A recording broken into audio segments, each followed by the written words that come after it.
LTD Sailing School and Yacht Brokerage. We'll teach you to sail and then help you find the boat of your dreams.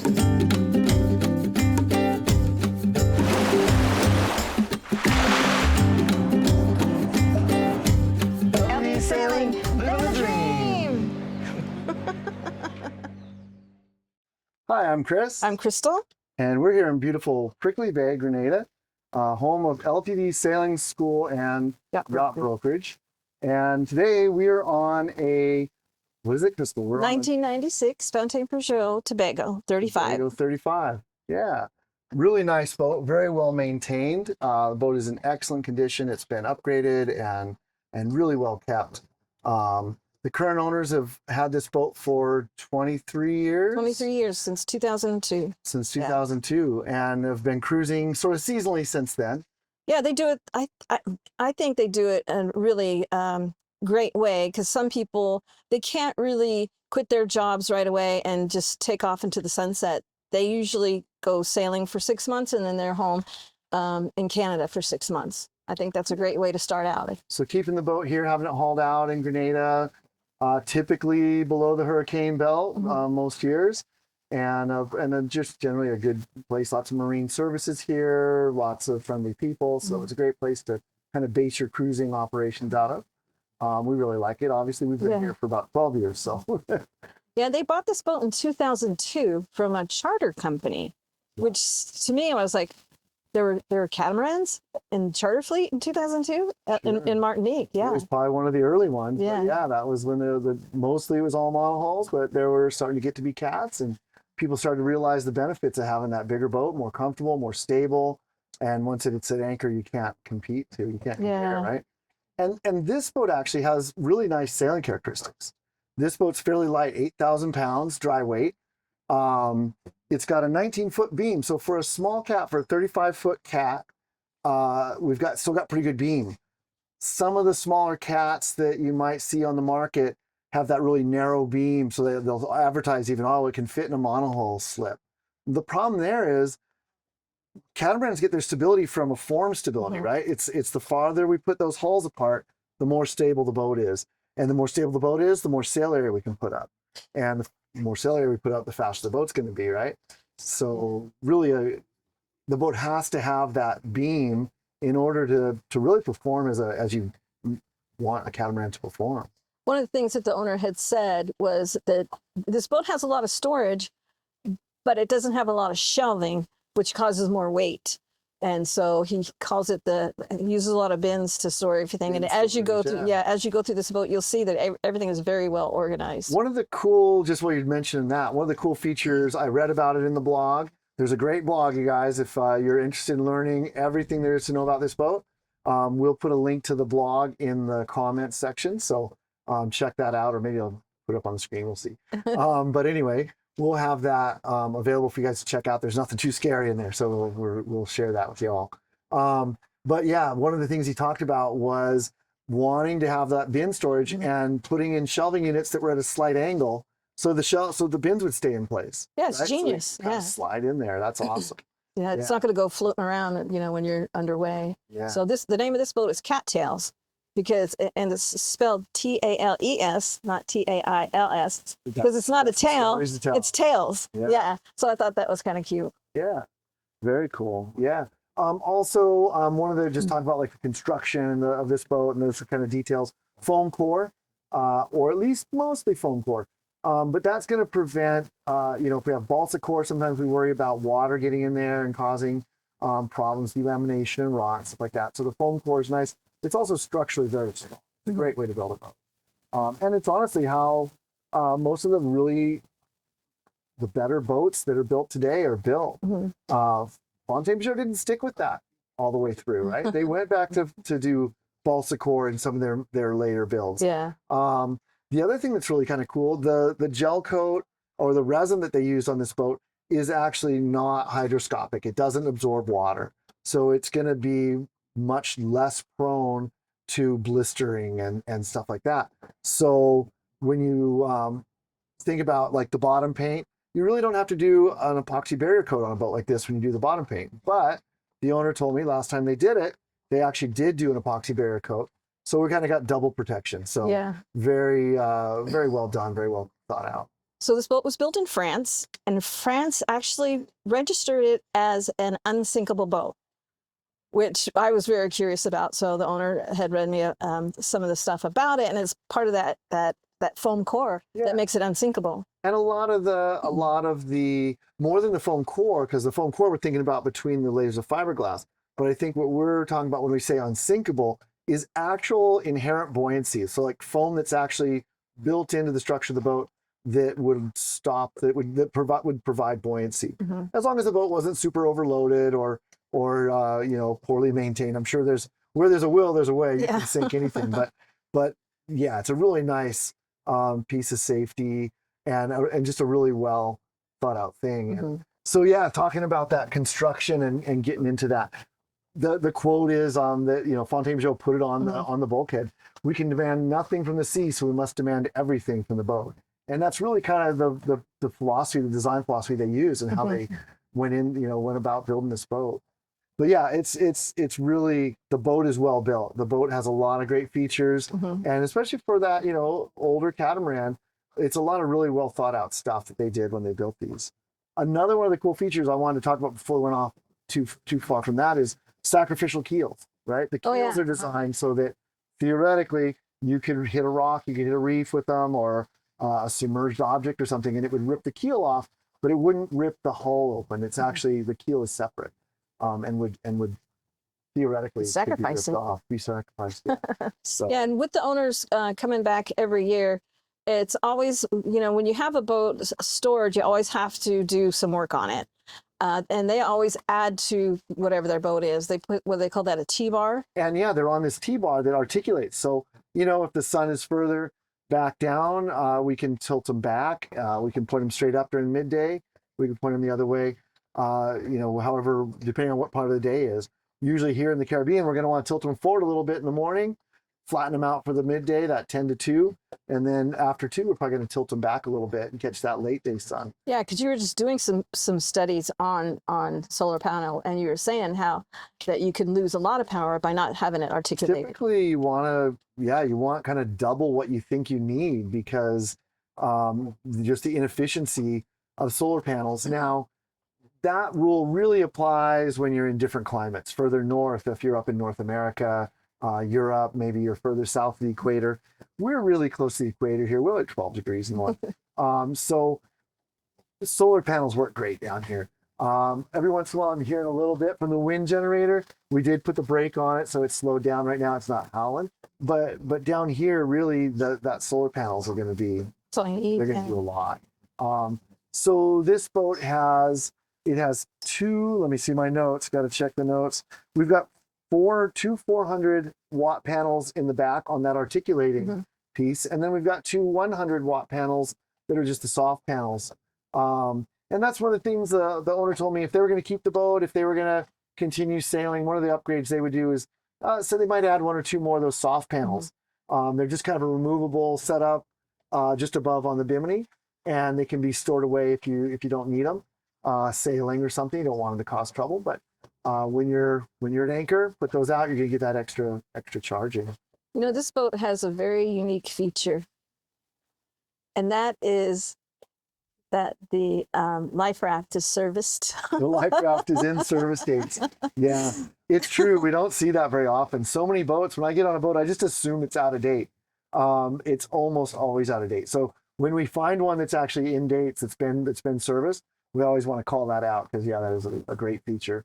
The thing around here is most people are just cruising kind of up and down through the island chain. They always kind of figure, well, if I really needed a life raft, I'd probably rather get my dinghy and dinghy over to the next island, assuming things were okay, rather than jump in the life raft and drift downwind and go away from where the land is. It's expensive to get them serviced. It's expensive to get them serviced as well. So most people will wait until they're getting ready to cross an ocean. They're getting ready to cross an ocean. Yeah, absolutely. It's required on some rallies, right? If you're going to join the ARC or something like that, you got to have that for sure. So there's good reasons to do it, but yeah, it's a nice feature. It's nice to see that done. So they bought this boat in 2002, in Martinique, and they sailed it up to Canada, and they didn't have that much experience. And it was even before some of the fancy equipment that we have nowadays. Yeah, What was he saying? He used ham radio. Ham radio Yeah. to get his weather updates. So no Starlink, right? Yeah. And also had the old school GPS where it just gave you a lat and long, and then you had to go to your chart and plot that. But they made it. Now we've actually got a Raymarine chart plotter right here behind us. So that's awesome. They made it to Canada, and then they turned around and sailed it right back down again. Yeah. They sailed it down. Cold up there, it turns out. Yeah. It's And cold they've up been here ever since. The boat is equipped with 2 Yanmar 2 GM20s. Some of these boats came with a 10 horsepower motor. I forget what the brand was on that, but it just wasn't quite enough. Those 20 horse Yanmars, that's plenty of power for a boat this weight. I mean, it's very lightweight. It's going to power pretty easily, but it needed more than 2 10s. The 2 20s is plenty. Yeah, so that's already kind of been upgraded from the factory. That's a nice thing to have going. The standing rigging is only like 2 years old. We figured actually maybe 3 now. It was done in the fall of 2022. So nice recent standing rigging. It all looks good. I kind of looked at some of the turnbuckles and the wire. Everything looks great. Yeah, because we had a conversation about that. Like, what would it cost to replace the standing rigging and the running rigging? Well, I mean, the great thing on this boat, it's 35 feet long, right? So it's not going to be a huge expense like it might be on a 40, 50 foot catamaran. But, it's still a big thing. When I'm thinking about when I go to look at a boat, I kind of want to say, okay, I want to assess the value of it. The first off is your boat afloat, right? So I always go back to my John Baird quote: if the boat's afloat and you don't see smoke, call me for a quote. But got to give credit where credit's due. But we'll assume, okay, the hulls are good, the hulls are sound. Next, I want to look at the engines. Are the engines running good? Are they, what are those hours? Where are they at? What's the condition of the sails? And what's the condition of the standing rigging? Because you can have an older engine, but as long as they've kept it. As long as it's been well maintained and cared for, then that's great. Really good records. Actually, we were looking earlier at the service records on this boat, and it's really well documented. Yeah, it's really a testament to the owners and how well they've kept this boat. Yeah. Because you just look around the boat and everything's so tidy. When I went to ask the question about the standing rig, the owner just picked out his logbook and started going through and said, oh, here it is. It's so cool to see, because quite often, unfortunately, we'll get on a boat and we'll start asking those questions. And even if the boat's in great condition and been well maintained, a lot of times the records haven't been kept up. And so this is the guy you want to buy a boat from, somebody who's really cared for it and kept good records. Yeah. So that's nice. Talk about sailing speed. I read the blog, and so I saw you had mentioned in there 7 to 9 knots, easily in 15 knots of wind. And I think earlier they were saying the kind of a top speed they'd had. What was 11 knots. 11 knots, 12 knots. As you start getting that speed up there, a boat this size with this water line is going to be a little unstable at those higher speeds. Not that it won't do it, especially if you're surfing a wave. But yeah, you kind of want to start thinking about how to. I don't want to do 11 knots. Well, it depends on the boat. Depends on the boat. But yeah, we talked about the wind generator. It's got an AirX Marine wind generator. So really nice feature to have, especially if you're not going to stick around the Caribbean. Being able to augment the solar with some wind.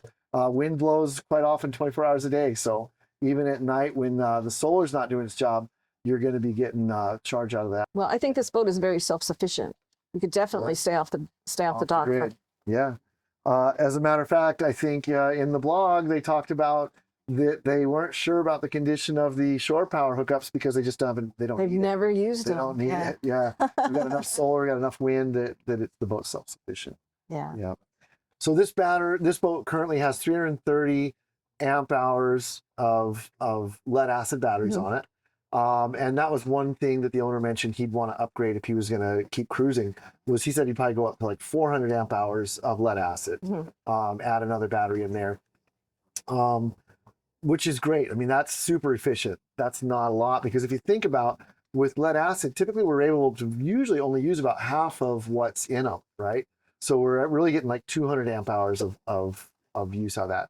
If you were to go with lithium, and if you go with 400 amp hours of lithium, the weight would be less, and the capacity would be way more. You can usually use about 80% of a lithium battery compared to only 50% of the lead acid. So you would get a lot more amp hours out of that, and you would reduce weight. So 400 to 600 amp hours of lithium would be like more than this boat would ever use. So, which is nice to have, because if you get a cloudy day or you're somewhere where the sun doesn't shine all the time, it's nice to be able to go a couple days without having to fire up the motor and charge things. Does it make a difference as far as how long it takes to charge up your batteries if between lithium? It can, yeah, because what you end up with is that the lithium batteries will take a ton of charge. You can charge them hard. They love it to just get dumped in, charged fast. With a lead acid battery, you can charge it fast initially, but then as the charge gets up, you have to slow the charge down, and they go into like what they call an absorption rate. And that last, I don't know, 10%, 15% is really hard to get into them.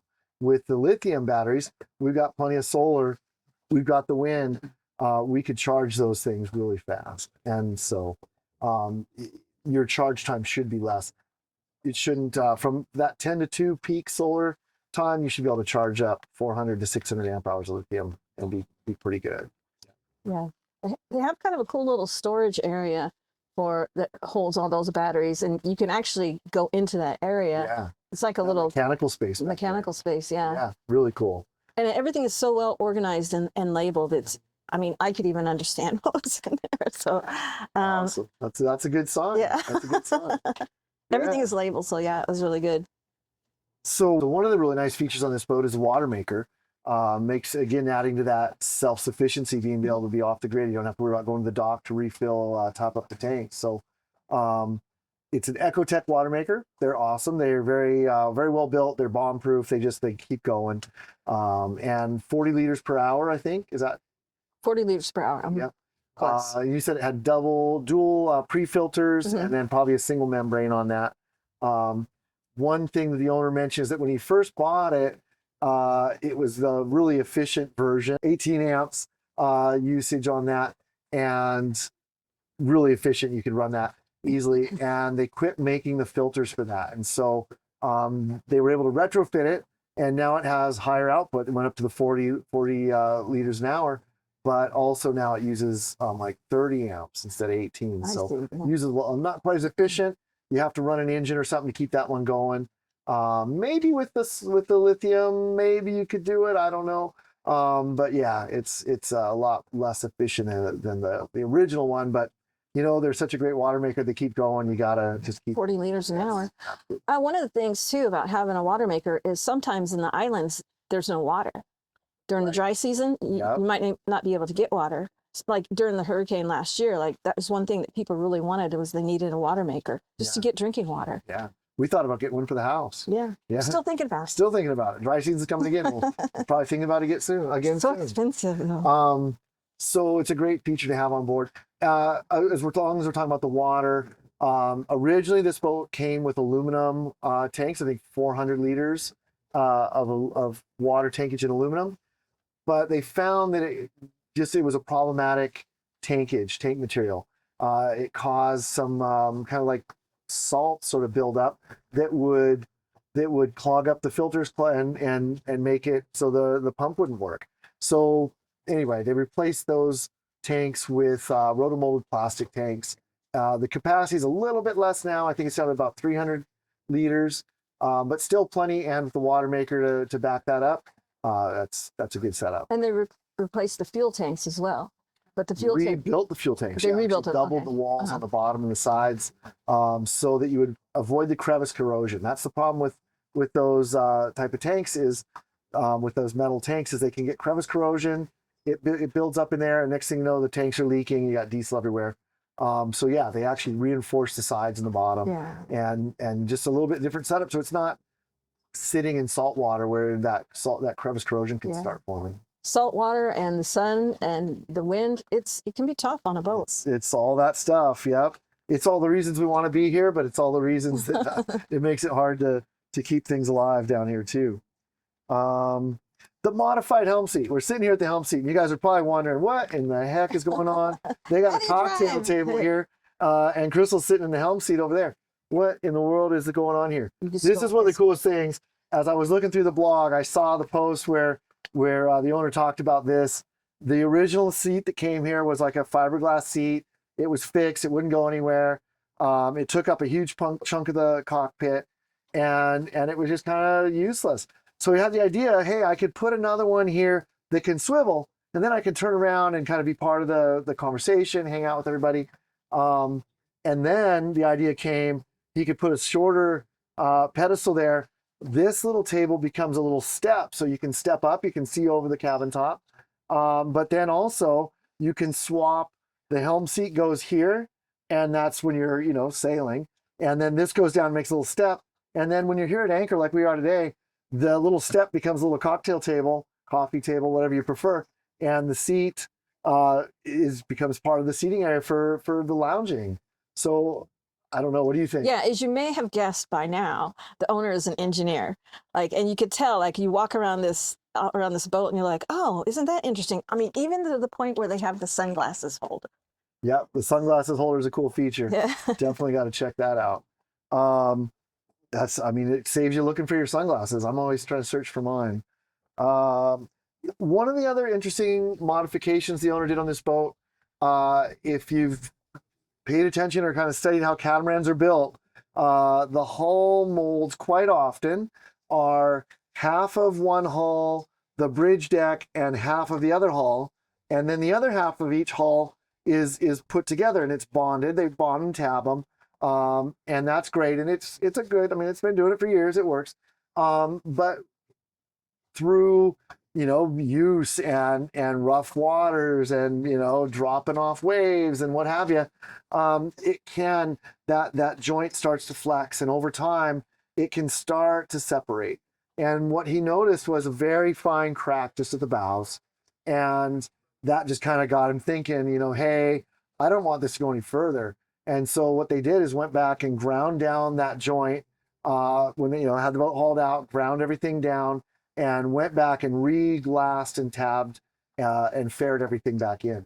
So that hull joint, the joint that actually is putting the two hull halves together, has all been reinforced from the outside, as well as the tabbing from the factory from the inside. So you can really work some magic with the fiberglass. Yeah, it's fiberglass. They make it every day, right? It's not, it's not rocket science, but it's just a really well thought out and engineered. Like, hey, we can make this better, Yeah. So, nice feature there. This cockpit area, it has a very deep well. Would you say it's like 3 feet? Yeah, it's just a lot more secure feeling than a lot of the more modern designs where you just got that open off the back, right?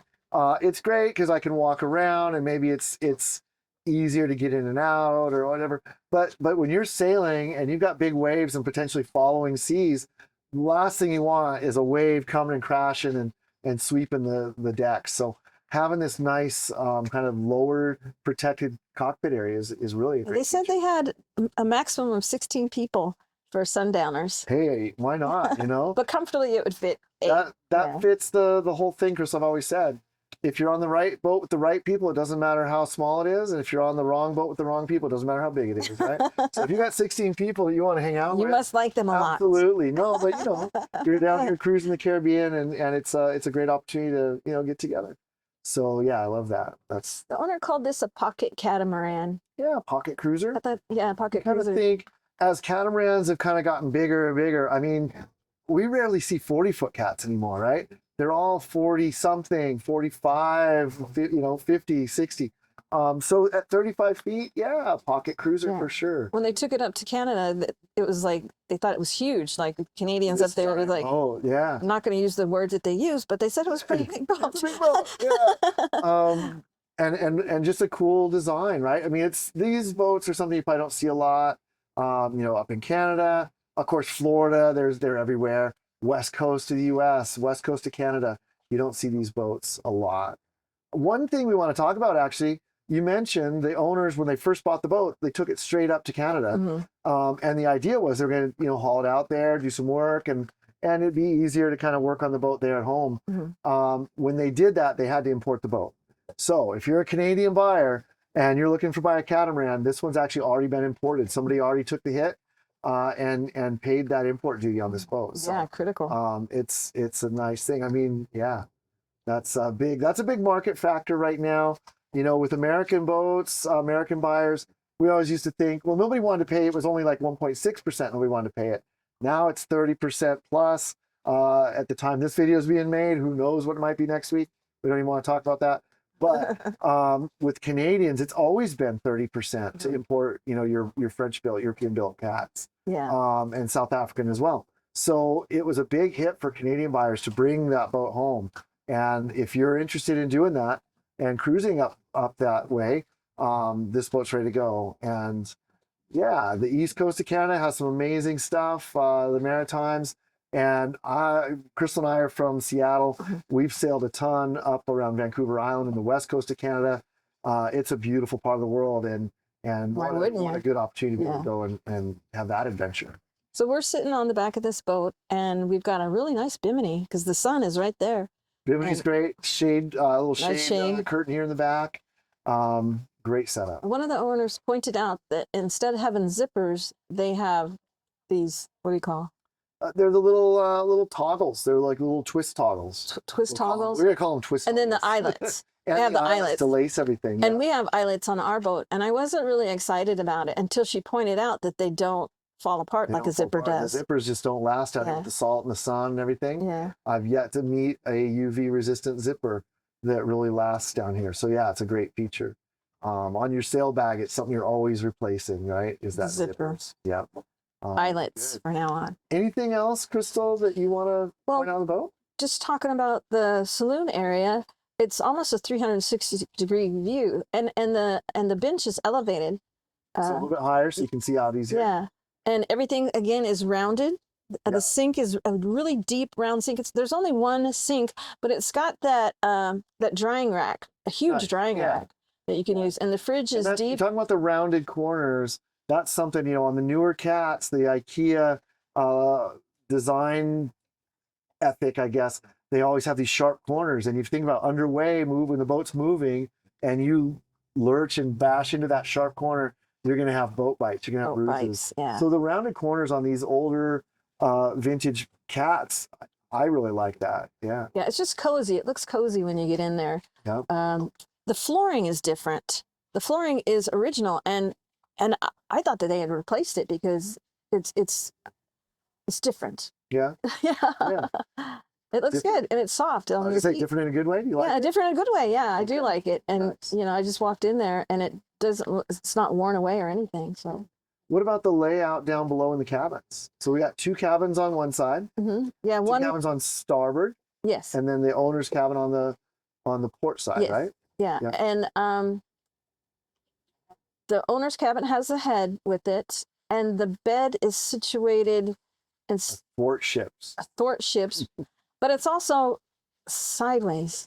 Yeah, it just means it's going side to side, right? So it's in the bridge deck. It's above the bridge deck. So yeah, it's a little bit raised up, and it runs side to side, which gives a nice, great use of space. We got storage up forward in the narrow bow, but we're taking advantage of that larger area in the bridge deck where we can make the bed and make a I don't know, almost a queen size bed. It feels like. Yeah. And so yeah, nice space there. And then the large owner's head, or well, it's the only head on the boat, but an aft, kind of the after the porthole. And that's where they have the tools and the. Yeah, so there's the shower, bathroom area, head area, and then back behind that there's a area that opens up. It's that mechanical space where we can see the house batteries and the I think our solar charge controllers are in there and all that kind of stuff. Yeah, so there's 2 cabins starboard, and they're double size beds there, and there's a lot of storage space underneath the beds, and there's shelves forward and back, so you could put your books up there, put your phone up there. And on that forward one, we've got that storage area forward up in the narrow part of the bow with the nice angled shelves to hold the bins in place. So you keep that forward area open, and you open up the portholes, and you get a nice flow of air. Get some good breeze blowing through. Yeah. Because very cool. Huge portholes. Yeah. So, anything else? I think we covered it. I think we pretty much covered it. Yeah. Yeah. All right, you guys. Well, thanks for watching. Thanks for sticking with us for the whole video. We appreciate that always. If you're interested in more information on this boat, check out below. We'll have a link to the listing. And we'll also have a link to the vlog on the boat, so you can read about the adventures and one of the cool things the owner has done. He's gotten involved with the owners group for this boat for the Tobagos, and he's contributed a lot to that and kind of become a resource for a lot of people, I think, on their Tobagos, how to care for them and nice upgrades and stuff. At the bottom of every blog, he talks about the adventures and what they've been up to, and at the bottom, he always talks about what maintenance items they had to do. So you can kind of read through those, kind of see where the boat's been, learn about its history, and also learn about its maintenance history. Really well cared for boat and just in great shape. Yeah, so this boat's sitting right out in front of our office. So come on down to Grenada. We got direct flights from Toronto, New York, London. Come on down and check out this boat. And then you could go sailing off sunset like they did. Sail off into the sunset. All right. Thanks, you guys. Bye.